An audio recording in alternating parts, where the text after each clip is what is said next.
Okay, I think we got it. Ooh, Hey! ECS. Yeah, it worked. It worked now. I just needed to get myself out of here. Okay, Okay, awesome, awesome. I'm out. Get out of Thanks, here. It's Sam.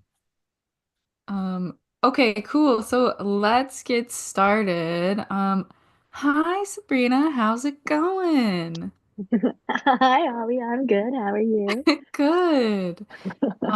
Very excited to chat with you today. We're gonna do a little bit of like a poem tag back and forth. I have a couple poems of yours that I would be super excited to hear.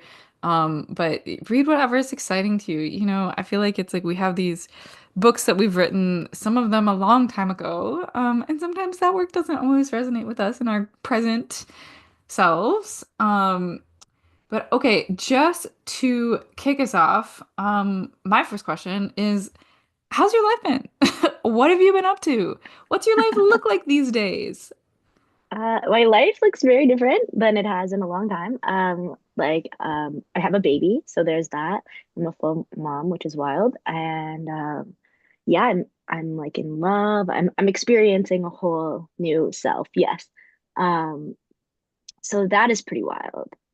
Oh, Yeah, hold on. just like because I don't have kids, like what's it like to be a parent? Do you like it? I guess you can't say that I you like don't, it. that Yeah. you I can't know say I that you do don't like like it it. I though. don't know I about you. I feel like I have like a rare angel child who sleeps through the night. Mm. So I I think that part of it is really helpful. I'm not sleep deprived, which is nice. And she's cool, so I like that. She's very funny. And she likes to eat. So I feel like I'm lucky in that sense that like she sleeps and she eats. She yells a lot. That part of it I'm getting used to, just like a lot of random yelling. And the dog is also adjusting to that aspect of things. But other than that, I'd say we're doing good. I like it. Awesome. It's I fun. love that. I feel like sleeping and eating are like some of the main things I've heard. Yeah. Also, like for us as humans, like for me, I'm like, am I sleeping and eating? Good. Then I'm good to go as well. So yeah, Yes. Okay, I'm so glad to hear that. I'm so yeah. glad to hear that. Um, cool. Let's just jump right into doing poems. Okay. I mean, I feel like a lot of people watching this know who you are, but I'll point out a couple of cool things from your bio that I did not know that you had been up Okay. to, in case other people did not know that you had been up to. The things that I knew you had been up to are your books. The things I did not know that you've been up to is like all this sports stuff. I know. Um, how is that? I see ESPNW, work for the government of Canada, Sport Check, the Olympics. Like what? How is it like doing this sports stuff? Like as a poet, it No, says at the end of your bio that you like sports, I or do. like one sports. Tell me about it. Yeah, I like sports. But it's weird, like you just kind of get asked to do things and they're like, hey, the Toronto Blue Jays want you to write a baseball poem. Is that a thing you can do? And I'm like, yeah, I like baseball. Like, sure, let's go. And then you just like weirdly say, it's like you kind of get asked weird things. Like, so the Olympics one was the wildest because what had happened was they had already, Sport Trek had set up these like national commercial campaign for the Olympics, and then only the Canadian women were winning medals. And the campaign did not highlight the women in advance. So they had to pivot last minute and have like a spoken word person come in because the original spoken word man who had pre-recorded all of the poems for the campaign didn't want a woman to read any of his work. Like wouldn't or not I should he wouldn't let anyone else read Oh, his I work see, I but see. himself. And they needed a voice that wasn't male to celebrate. So the Olympians. So they called me in last minute. It was wild though. I had to like write it in 24 hours and then record it the next day for it to like go on air 3 days later. Yeah.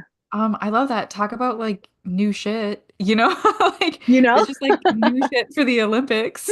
Um, And it's also just funny. exciting that you're like, oh, this is the reason you had to pivot because the only medals were being like unexpectedly being won, not Yes. by the people they thought they were going to win them. So I thought that was cool. Cool to be a I part of love that. that. I love that these women winning like drove this man out of a job. No, I'm just kidding. I I want know. whoever the original poet was to have success too. I don't even know who it was. But I He's am glad that great. the And woman like crushed it. yeah, it was just a nice like a good reason to pivot for sure. Yes. Yeah. Cool. I love that. I also love thinking of like poetry and sports as like things that can go together and don't have to Hmm. be opposites of one another. Um, cool. Cool, cool, cool. Awesome. I'm gonna kick us off with a poem. Um, Yep. after that, I have a poem I'd love to hear from you. If there's anything about my poem that makes you think, oh, I should do this other poem, then do a different poem. Do whatever you want. We love to see it. I'm gonna kick us off with like a brand new poem because I love brand new Ooh. work. So this is a first draft, so I don't know if it sucks, whatever. We're not gonna worry about it. Hello to everyone on the live stream. Now you get to see this brand new poem. Um, all right, here we go.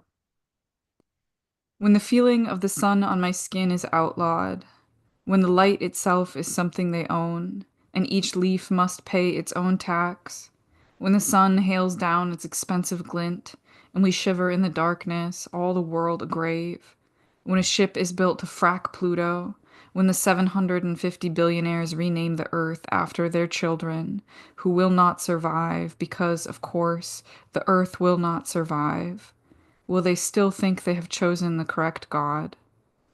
Yesterday, I stood in my kitchen, my bare chest incandescent in the afternoon shine, and I was softly illegal then, privately illicit, my own joy tariffed against me, and I crossed a border I have crossed 1,000 times, and I dipped my toes into its sweet river of luminescence, and I glowed, the light outlining each of my eyelashes, and I felt exactly how what I imagine religious people mean when they say the word soul.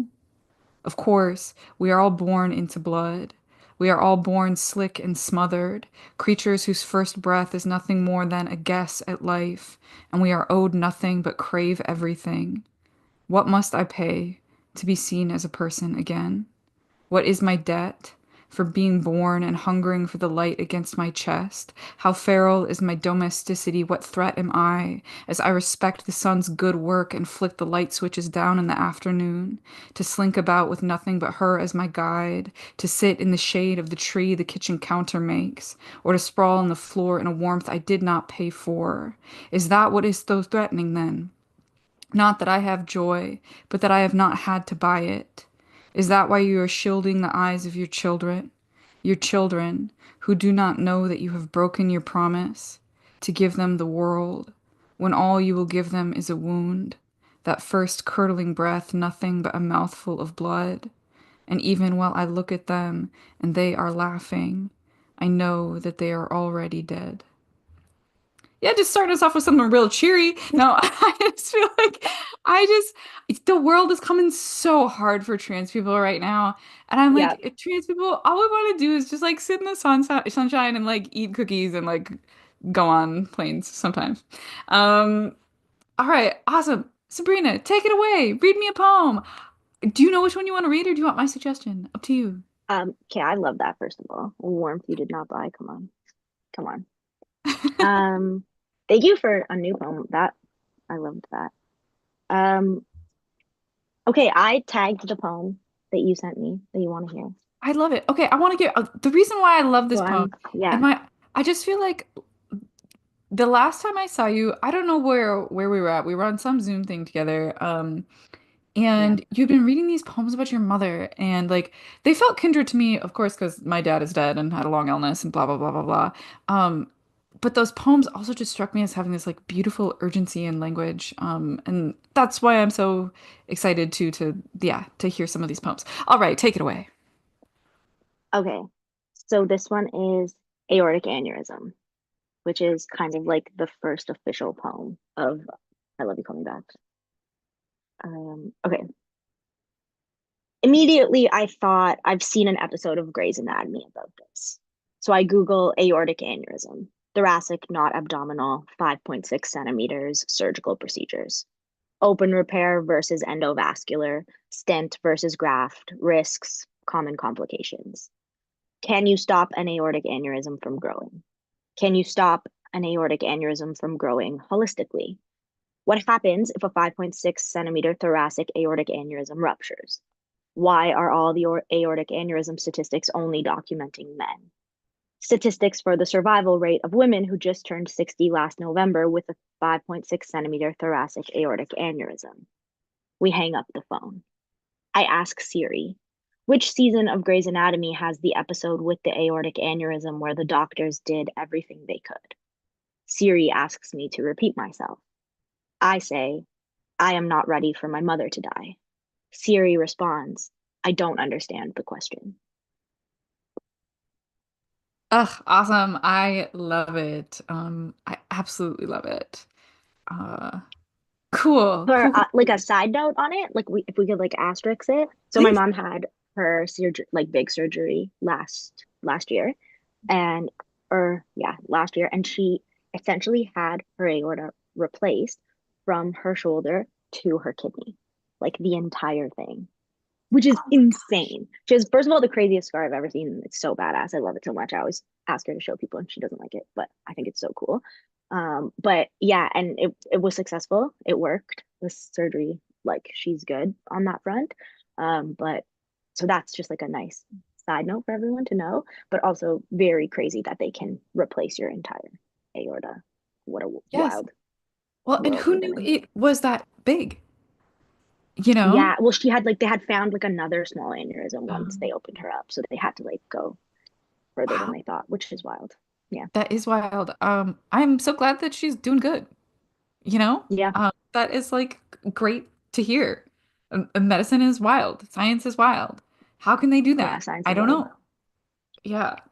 Um, Yeah, okay, cool. So kind of like thinking about this poem in contrast of like some of your other poems, and I'm thinking particularly of that big poem about depression that got so famous. yeah, Um, when I was doing one of these live streams with Neil too, we started getting talking about that like particular period of time. And I feel like we're in a very different period of time for like spoken word and poetry right now. Um, but I would love to know, like, from your perspective, like you got like pretty famous like pretty fast, you know? yeah, What was that like for you? How did it feel? How do you feel about it now? Tell me about it. yeah.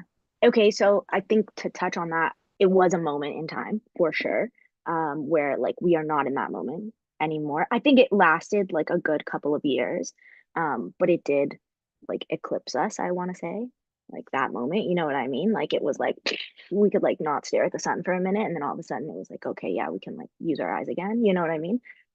So that was wild. And it was interesting because there was like such a conversation around poetry then that now I feel like doesn't exist in the same context. Like we don't really like it almost went backwards a little bit to being like again this like weird literary thing that is like inaccessible. Do you know what I mean? Like it doesn't feel like an accessible thing where for that minute it felt like you could just like turn on your computer and watch 20 poems at any given time. You know, like great good poems. And I mean obviously there's like a social media. TikTok has like done a wild thing, which is like change. And I don't know, I follow a bunch of poets on Instagram who like just make their own videos and post their own content, which wasn't really what was happening at the time we were coming up. Like it was very much like you did a performance and it was recorded somewhere. You know, we weren't like sitting in our living rooms. So that's pretty cool. I think that that was like a cool time. I do miss the amount of open mics there were in those days, you know, that you can just go somewhere. Now I feel like everything is very screen based. So I think that's like what I loved about that moment was that it was very like electric, but you had to be there in person to like really participate in it. Like, you know, you could watch things, but to participate in that moment, you had to physically be there, where I think now that's not the case. And I do miss that. But I also, there's like such a benefit to being able to sit in my house and have this happen. So, you know, like the chicken or the egg, you know, but I'll take it. I'll take both. But it was a good moment, and it was wild. It was weird to like be known like, oh, you're the depression girl, and you're like, yeah, I am. Like, cool. Hi, I'm Sabrina. Nice to meet you. You know, like I would get that a lot, and just be like, yep.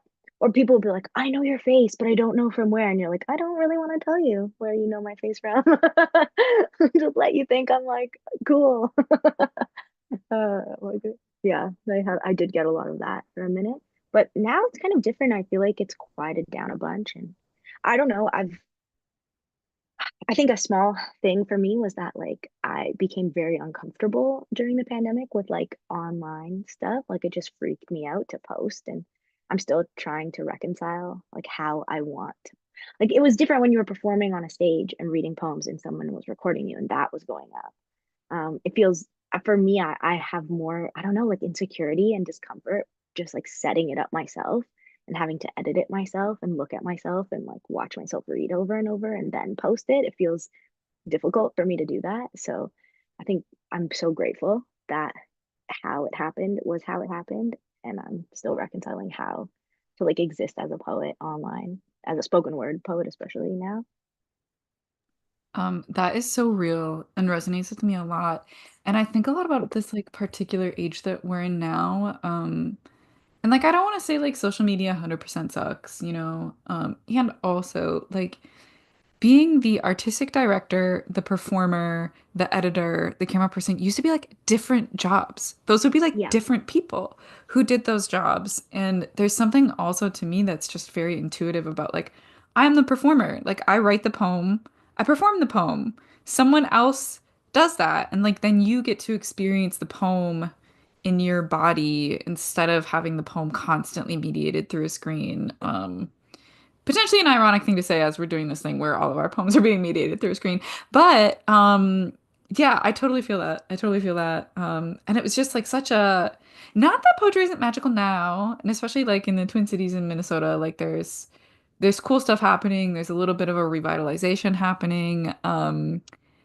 But I just think about those years from like, I don't know, like 2012 to like 2016 or Yeah. whatever. Ah, just magic. Not, you know, Yeah. like you had to be there. You had to have been Yeah. there. I would always describe it as like, in like a cartoon when someone like picks up a rock and they're like, oh, there's a whole world under this rock. That's what it felt like. Like it just felt like you were like going into like a little hole and like entering a world that people didn't know about. And you got to like be a secret part of the club.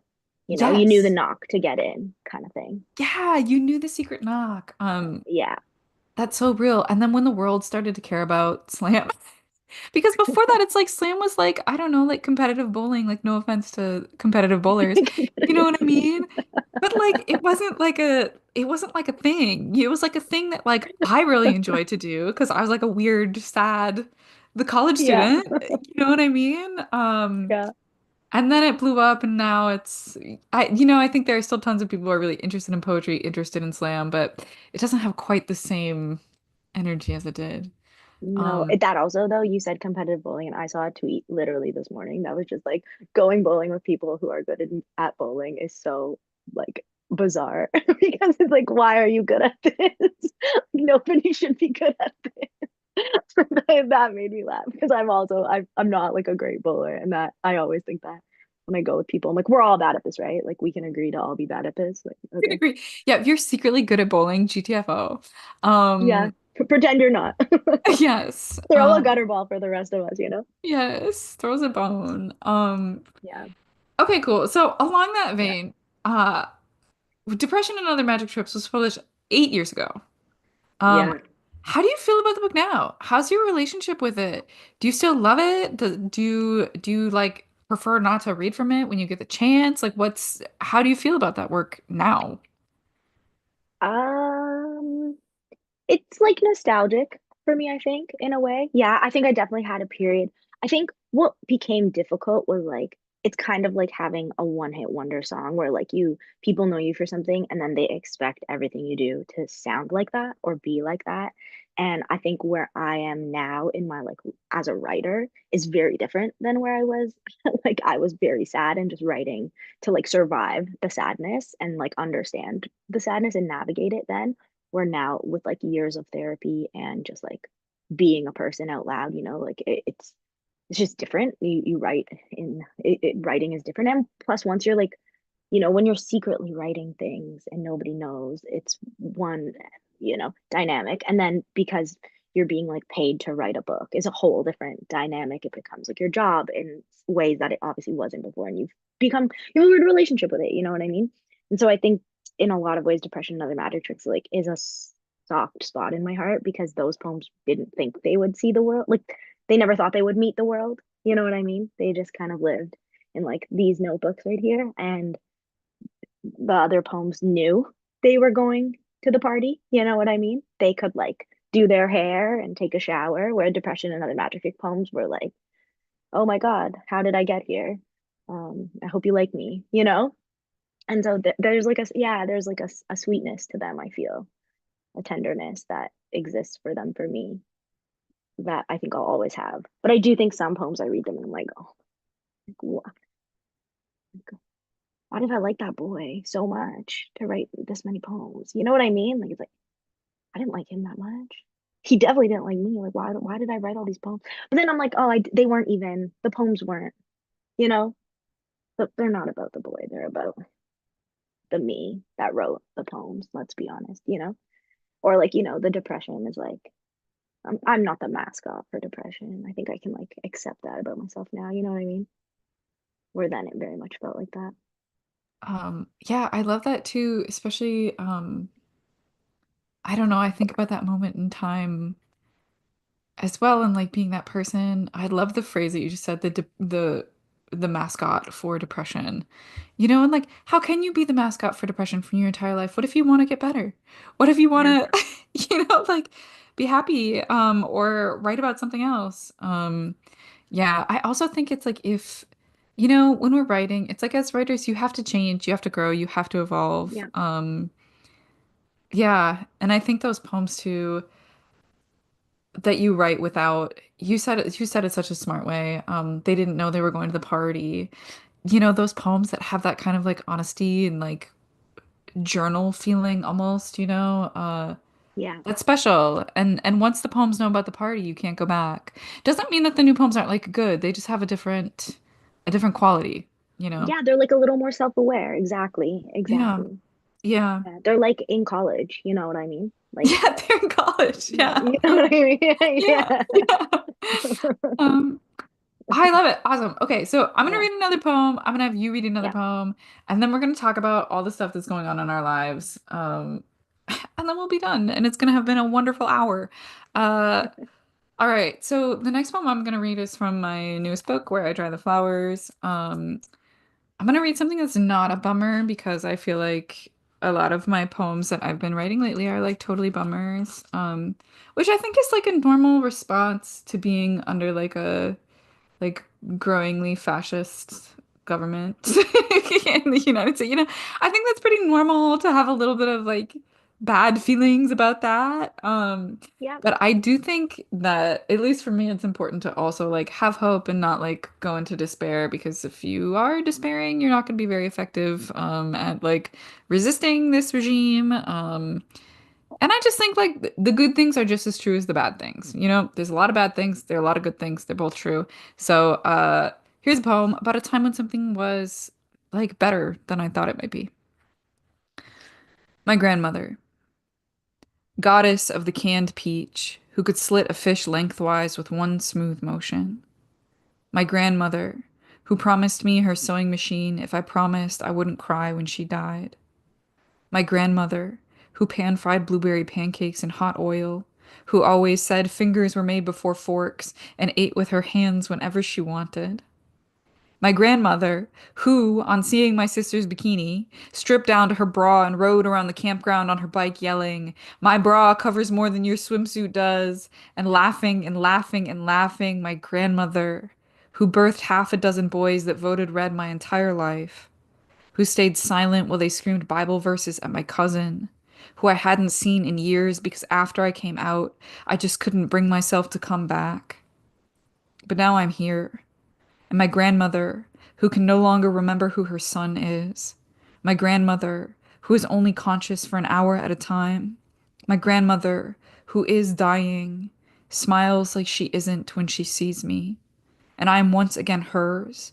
And she grabs my hand on the couch and squeezes and shakes it a little, like she's trying to settle down the flour in a measuring cup, and tells me that she loves me. Her eyes like the lake in her front yard, her love floating up like a blanket of lily pads, and she never says the word gay. But she does say, I made some mistakes with your cousin Henry. She never says yay, but she does say, how is Natalie doing? She never says gay, but she does say special, and I miss you, and I want you to know I have always loved you. She is dying, quickly now, in that slow, sudden way. And any moment, I will get a call and cancel something or another to go see her body burnt or unburnt, gentle, still. When I was young, she told me not to cry for her when she dies. I promised then that I wouldn't cry, but I didn't know then who I would grow up to be, and I didn't know then how much she would love me anyway. I know, Oh, and sometimes it's better than you think. Um, awesome. Okay, cool. Sabrina, I'd love to hear a poem. The one I want is yeah. a story. My father moves to another country, and there's no way to say I'm sorry if you aren't, but you You also got it. whatever you want. Yeah. I just want to say my newest collection starts with a lot of poems from my grandmother dying. So I do love my grandmother, just period. Um, okay. Yeah, this is fun because as all relationships, but essentially familial ones, um, we ebb and flow. Sometimes we're very happy with those people and sometimes we're not. And this poem was from a time when I was not getting along with my father, and we have ebbed and flowed since then. And who's to say if it's more relatable now than it has been in the last few years? Who's to say? So here's a story. My father moves to another country, and there's no way to say I'm sorry if you aren't. It's the night before we arrive in San Francisco, which is so far my favorite night of our 3-week trip. We are somewhere on the coast at a Holiday Inn. Our room is standard: two beds, a TV, a mini fridge. We're each sprawled on our own bed atop the covers. You have a conference call with the office in China for work on our vacation, so we are staying in for the night. An acceptable consolation, you toss me a 20 to raid the vending machine.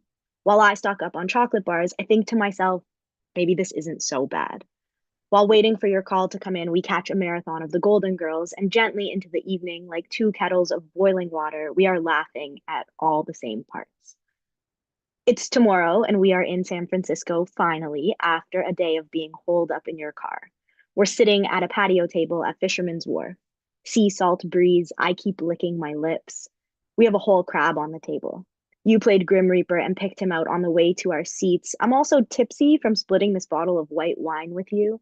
Of course, this is very cool of you to do, split a bottle of wine with me since I'm 2 months shy of my 21st birthday. I don't realize dinner with you now is much easier than it will be in the future. Looking back, that trip was one of our better ones, if not the best. I bought my leather jacket on that trip. It's been my main choice in weather protection for the past 7 years. It's weird how a jacket can be more reliable than a father. Love that last line. Love it. Yeah. I also didn't realize until now that I like accidentally picked two poems in which you talk about like watching TV. Um, Oh so yeah, yeah. I didn't do it on purpose. I'm not trying to Oh, make you out that's to be as okay. someone who writes a lot about I TV. like TV. That's okay. I'm actually rewatching New Girl right now, which if you're not a New Girl fan, I've never seen get it. into it. Should Oh I? my goodness, it's so fun. If you just want to giggle, watch New Girl. Okay, Yeah, good. it's really fun. I will because all I want these days is a Yeah, giggle. Some sympathize. people are watching Yeah, serious TV out here, and I'm like, I feel like my whole life is a serious TV. I cannot witness someone else having a problem on, like, a serious violent problem on TV. yeah. No, I feel that, and hence my partner and I started New Girl. We were watching Say Nothing, which is like a fantastic show about like the IRA and stuff. But in Ireland, it's very good, but it was intense, and so we like about 6 episodes in, we're like, let's also start New Girl to like lighten things up, and then we got like 4 seasons into New Girl, and we're like, we should finish Say Nothing. We should finish that serious one, so we can just watch this in a funny way. But yeah, it's been really nice. But I like TV. TV's fun. I love that. We've been watching much trashier TV. Have you ever seen Love is Blind? Yes, I am somewhat of a connoisseur in like love-based reality TV shows. So Okay, I think then you're gonna get kind of this. We've accidentally being like homos who don't care about straight people at all. Me and my partner have watched so much like straight reality TV, but the last season of Love is Blind was filmed in Minneapolis, and so it's like the mhm. whole time we're watching it, we're like, pause, look at the things, look at that street corner, see if we've been there. And it was so fun, and everybody with their Minnesotan accents was like incredibly so fun and so charming to me to watch on Love is Blind. And we got a lot of like back channel gossip of everything as well. Yeah, I was gonna say you must have like known someone who knew someone who knew someone there. You Yes, were there. Yeah, yes. that's fun. That just yeah, really fun, really fun. Okay, talking about TV, I guess this is a little segue. Have you ever seen the show The 100? I haven't.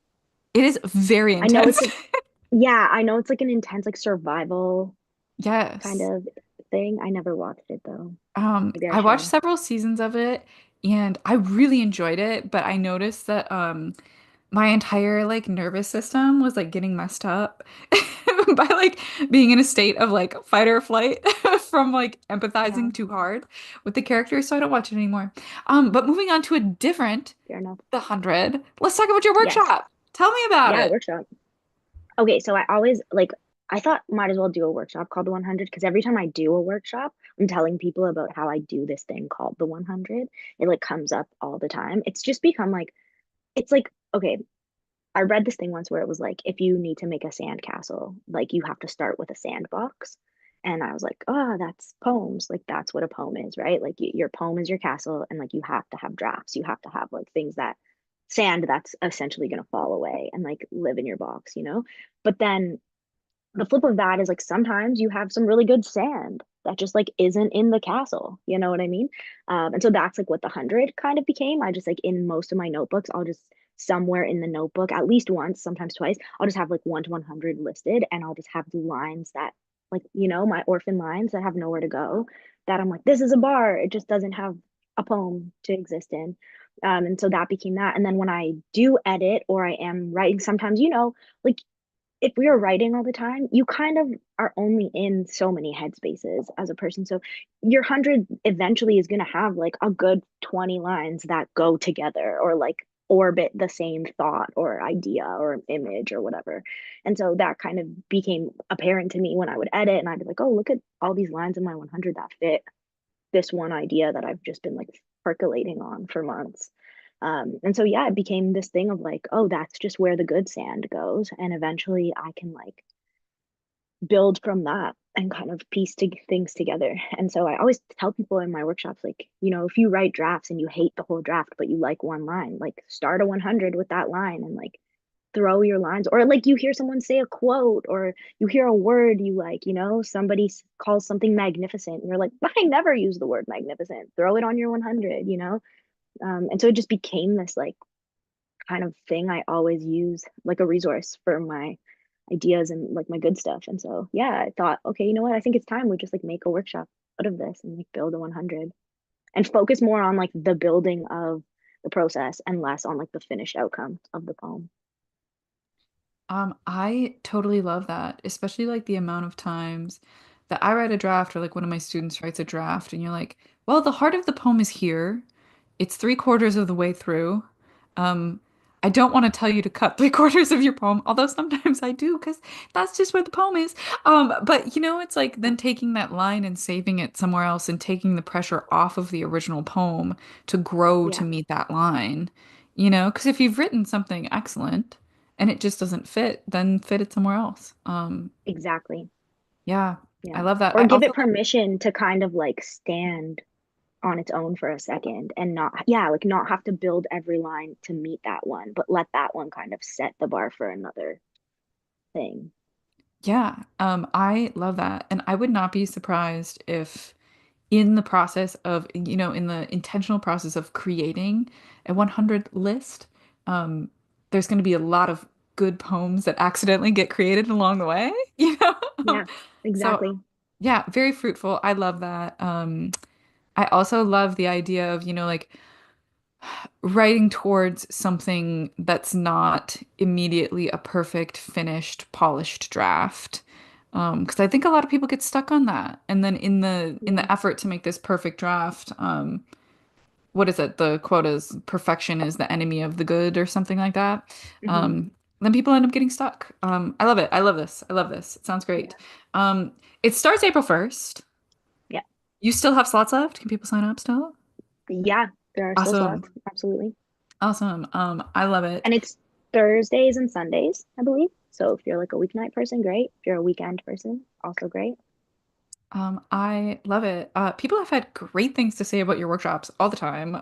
So trust everybody else. Go take this workshop. Um, all right. I have it next in my list to talk about all the stuff I'm doing. Okay, I'll talk about the Yes, stuff I'm doing. tell us.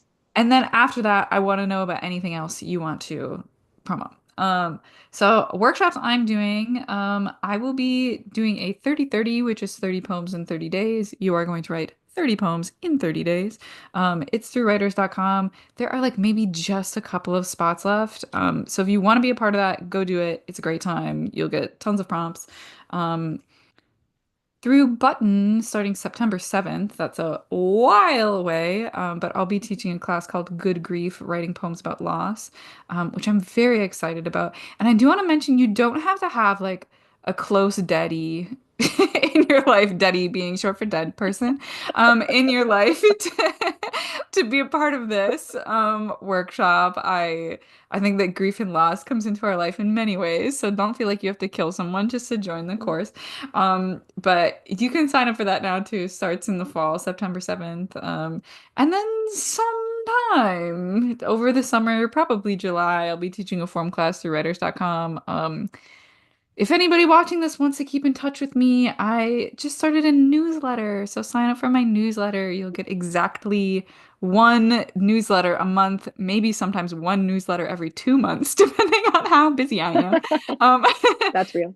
Yes, so you won't be spammed, but that's one of the best ways to keep in touch with me too, as I'm not quitting social media, but I am reevaluating my relationship to the platforms run by people who don't like me and my people. So I am, we're working through it. Sign up for my workshop. All right, that's mostly what I got going on right now. Oh wait, no, I have another cool thing going on right now, which is that I am tournament directing the Midwest Poetry Mashup again for the third time this year. And it is April 25th through 26th in Minneapolis at Open Book. So if you want to go do like see a good old fashioned poetry slam tournament, come check it out. Tickets are cheap. They're on sale. Midwest Poetry Mashup. Go there. It's going to be a great time. All right. Sabrina, is there anything else going on in your life that you want to talk about, you want to promote? Honestly, no. I just have been reading a lot of really good books, so I'm just gonna like shout out a few really great books that I've been reading. That's cool. I love it. There is a poet, Chimwamwe Undi, who has a book, Scientific Marvel, which is a chef's kiss of a book, which I love. I would highly recommend picking that collection up. And I don't know if you've read The Kissing of Kissing by Hannah Emerson, but that book rocked me, and I think everyone should read that collection. It is like incredible, incredible, incredible. So I would definitely recommend that one as well. And then I guess like the other thing I'm getting really into audiobooks because I have to use my hands a lot more than I did before with the baby. And so audiobooks have been a big thing. So if you follow me anywhere on the internet and are like, this audiobook's great, because some are not as good as others, like the reading, and it's a very hit or miss game to play. So I feel like if anyone has like really great recommendations on audiobooks to listen to, I would love that. If you want to like shoot me a DM or something. I love that. Put that out there. What's your preferred audiobook genre? That's a hard one. That's a hard one. I don't know. I'm kind of all over the place. I have to switch things up all the time, which is like a thing about me is that I get bored very easily. I'm kind of like always all over the place. So right now I'm listening to All Fours by Miranda July, Mm. and it's weird, and I like it so far. I'm like 10 chapters in at max, so we'll see. We'll see how it goes. I like Nice. Miranda July in general though, so we'll see how it goes. Yeah, I learned about her in one of my visual art classes. Yeah, she's pretty cool. It's been a long time.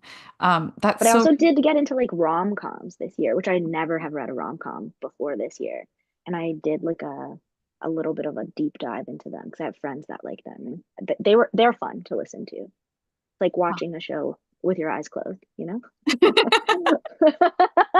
um profound I love that. I recently got into a genre that I guess it's not that far of a stretch for me. But I got top surgery in late January and like while I was healing from surgery, I got all of these different books to read, and I just like took a chance on one of those like cheap paperback, like romances. Um, Hmm. but it's like it's gay smut. That's what it is. It's gay smut. And now I've read like 10 of them, and I can't stop. I can't stop reading historical gay smut. It's a great Same. time. It's a great time. Highly recommend. Yeah. Um, I also want to say that's so true about audiobooks. Like no offense to people reading audiobooks, but I can tell within the first 10 seconds whether or not someone's reading style is just gonna like drive me up a wall. A Um, 100%, yeah. and so many of them do. My recommendation, I don't have a specific book for you, although there are many audiobooks I've listened to that I really liked. Is I found that like audiobooks that are like non-fiction read by the author tend to be like cream of the crop. Yep. So I would agree that a read by the author is my preferred choice. Yeah, yes. for sure. Awesome. I love it. All right. So, what's the best way for people to keep in touch with what's going on with you? Yeah, I mean, I am at, unfortunately, this is still my handle because I'm not going to change it now, but I am at badass_sab anywhere on the internet. So you can find me like that. I feel like Instagram is probably Instagram, Facebook, I'm a millennial, so find me on Instagram. For better or worse, I am. And although it is wild to be like, I'm 37. But yeah, find me on Instagram. I'm not 100 yet, so I still do have TikTok, but I don't post on it. So if you post on it, cool, send me your videos and I'll watch them. But if you need to get a hold of me, please refer to Instagram. Um, and I do check that thing. And that's it, really. Awesome. I love it. All right, then in closing, I'm gonna read a poem. What I want for your final poem, if you have one, is a poem where you've used your 100 process. So I'll do a poem, you'll close us out with a wonderful poem, and we'll go forth into the rest of our Tuesday. I didn't really pick a poem. Oops. I Um, love that. let's see. I don't feel like being a bummer right now. Um, so I'm not gonna be a bummer. I'm gonna do I guess it's kind of happy. Let's see. All right. Robert Frost would have been a camping gay. The sunset is a feral orange, the berries puckered against the tree line like our fresh-picked acne scabs. If nature was anything, they'd have to be trans. How many times have we all lost ourselves in the woods and emerged as someone worthy of a new name? All hail the camping gaze, the salty pink of our corneas as we blink through the fall wind. All hail the dildo stashed in the glove box like a gun, the teeming black of the asphalt as we rush towards a clean lake, the waves drinking our bodies up like a body of water is in fact a body, a queer body, hungry for our touch. I'm in love with the trees, and I think they love me back. I think a river is the gayest shit ever. The frogs cheer me on from the banks. Smoke from the fire is a deep, translucent blessing, reminding me that we deserve to be here too. We deserve to be here too. We deserve to be here too. We deserve to laugh, flinging ourselves into water. We are not just built for shame and fear and waiting our turn. This world is ours too. And if God did not make us in his image, we'll just have to make God in ours. Awesome. All right. Yeah.